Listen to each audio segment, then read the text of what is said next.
Hi అండి. నేను మీ సుందరం YT channel నుంచి ఒక మంచి కథతో మీ ముందుకు వచ్చాను. నా ఛానల్ని సబ్స్క్రైబ్ చేసుకోండి.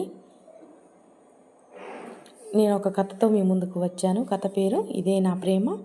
రమ్య, అభిషేక్ 15 సంవత్సరాల కలల జీవితం. ఇద్దరు ఉద్యోగంలో చేరే దగ్గర నుంచి పరిచయం మొదలై ప్రేమగా పెళ్లి చేసుకున్నారు. ఇద్దరూ కలిసి చిన్న జీవితాన్ని నిర్మించుకున్నారు. మంచి ఇంటి కోసం, పిల్లల భవిష్యత్తు కోసం కలలు కంటూ ముందుకెళ్లారు. కాలం వేగంగా మారింది. బాధ్యతలు పెరిగాయి. ఉద్యోగ ఒత్తిడి పెరిగింది. పిల్లలు స్కూల్ లెవెల్కి చేరుకున్నారు. పగటి జీవితాల్లో హాసీవాసి కానీ రాత్రి మాటలు తగ్గిపోయాయి. రమ్య కొన్నిసార్లు అనుకునేది, ఇంకా నన్ను అభిషేక్ ప్రేమిస్తాడా?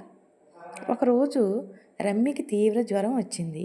ఆమె జాగ్రత్తగా పడుకున్న అభిషేక్ రాత్రంతా అర్ధరాత్రి లేచి జాగ్రత్తగా నీళ్లు పెట్టి ముక్కు పుడపలతో చల్లబరిచాడు. ఉదయం రమ్య లేచి చూడగానే తలదించుకొని నీలాంటి కందిరీగలా ఉన్న అభిషేక్ చేతిని ముట్టుకుంది. నీకు చెప్పకపోయినా నా ప్రేమ ఇదే రమ్య.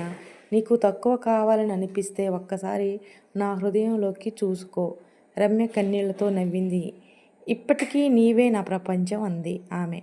నీతి. ప్రేమ ఒక్కసారిగా చెప్పడమే కాదు, రోజు మౌనంగా చూపించడము ప్రేమే. ఇలాంటివే ఇంకా కావాలంటే నా ఛానల్ని సబ్స్క్రైబ్ చేసుకోండి, లైక్ చేయండి, షేర్ చేయండి. బాయ్ అండి.